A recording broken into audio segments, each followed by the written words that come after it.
The world is made of people with different personalities, different culture, different opinions, different vision. And it's quite normal for us all to have different opinions or to disagree on something. There's a particular group of people who don't stand the fact that someone would disagree with them on a specific subject. If you go against their opinion on a specific matter or target, they'll bring war on you. And also these people might attack you personally, not only your opinion, but your person and anything related to you and unrelated to the topic you're talking about. These are the haters. They usually bring such a negative vibe and energy over an argument or topic.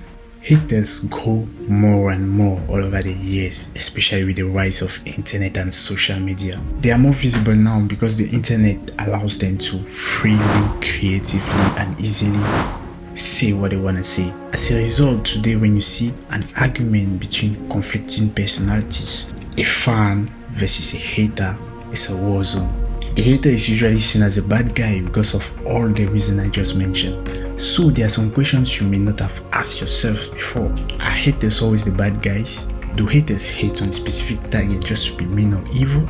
Or are there some factors that actually trigger that hate? If yes, what factors are they? What incites haters to hate again? Today, let's try to answer these questions. And let's try to have a look on the impacts they can have on their targets. Because yes, haters as fans, they have a big role to play in the evolution of their targets. Today, even more than before. But before we dive into it, I want to know, are you a hater?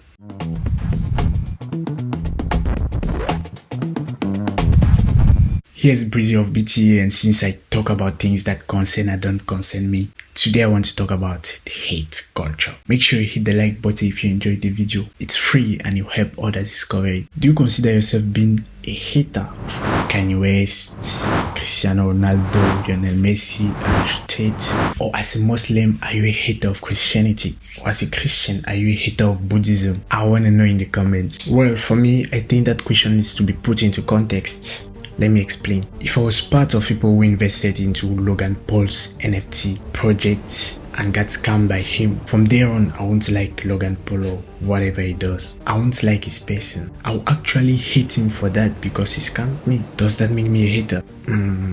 Yeah. It doesn't matter if he hurts me personally and concretely or not. It's just, there's no way I'm not gonna hate him for that. Anything I say against him in that sense is justified and true. But I'm a hater. Careful.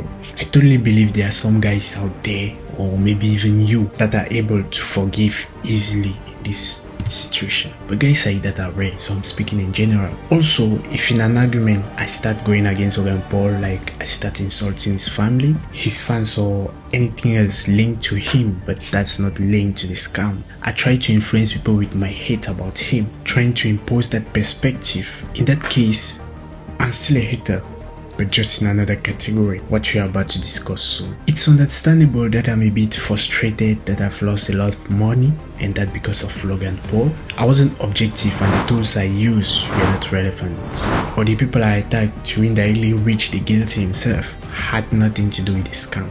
That categorizes me in a particular group of haters because I played dirty. I don't know if I've been clear enough, but soon you get my point. A hater is a hater no matter the motivations. As far as you transmit that negative energy, whether you're right or wrong. So it's not always a crime to be a hater. But the real question is, which type of hater are you? From a bit of observation and analysis, just like in fandom or fan culture, there are different types of fans.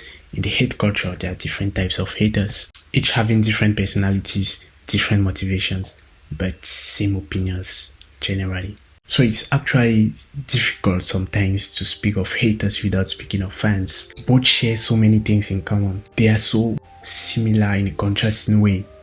I don't know if that makes sense. In many cases, it turns out some of those hating a public figure today, or a brand or a show, were once fans of that public figure, of that brand, or of that show. Hate, especially online hate, has become a norm. It's very difficult today to have a normal conversation with someone with whom you share different opinions about something or someone. It has to turn into a battlefield of inappropriate words and insults. Now there are different categories of people that exhibit hate-like qualities online, but all are not haters. The cyberbully, the troll, the anti-fan, and what we're interested in this video, the hater.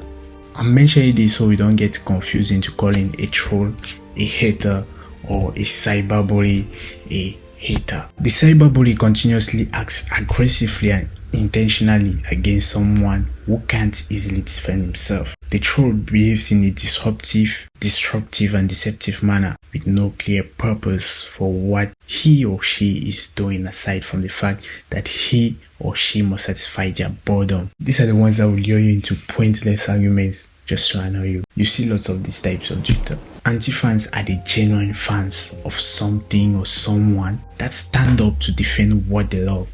They feel a sense of responsibility to protect what they love. That's why some fans, they act like they haters, but they're not actually haters. They're just trying to protect their favorite brand, their favorite artist, or their favorite player.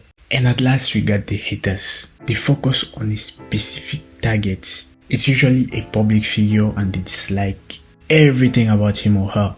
They are impulsive, they are deceitful, they lack empathy. All they care is inflicting as much harm on their target as much as they can. Now that you have an idea of who a hater is, let's look at the different categories of haters that exist. The extreme hater. These haters are very expressive. You can easily notice them because they are always active online. They make a lot of posts spreading their hate for a target. Because of them, the conversation never ends because they keep going. And when it seems to be done, they keep getting back at it.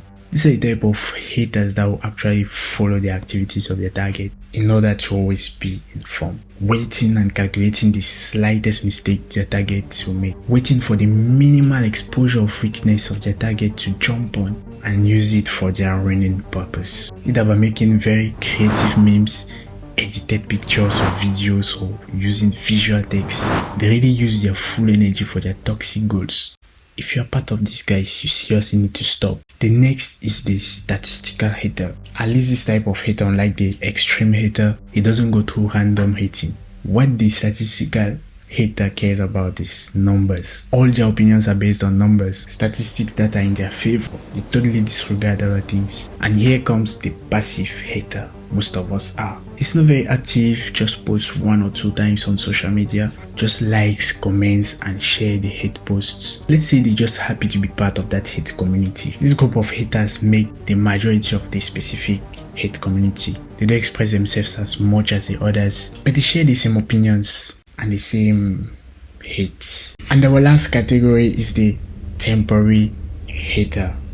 There are also a lot of temporary haters out there. This type of hater hates for a period of time, depending on events, emotions, and then they are very flexible in their way of changing their opinions and perception. They easily change their minds. Today they can be a fan of someone, tomorrow they are the hater of that same someone. You can't take their word for it. Okay, so that's it for the different categories of haters. Which one are you and in which group do you fall in?